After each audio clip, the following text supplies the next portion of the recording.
komitmennya untuk bangun Banda Aceh.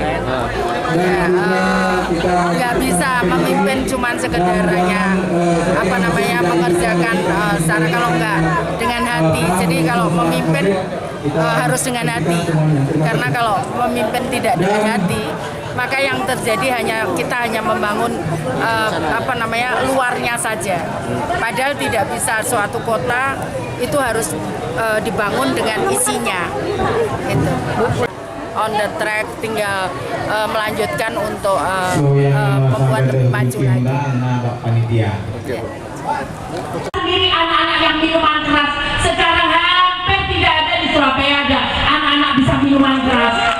Saya Bu Elisa dan Bu Risma, saya akan contoh. Dan saya mendengar bukan dari Bu Elisa. Sebelum Pak Mawardi, wali kota yang dulu meninggal, saya dititipi oleh beliau, Bu Risma tolong bantu Bu Elisa.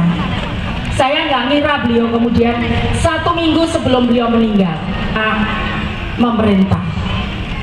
Dan kemudian saya lakukan, Bu Elisa, saya dapat amanah dari Pak Mawardi.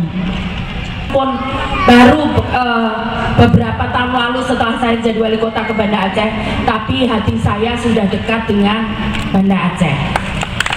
Jadi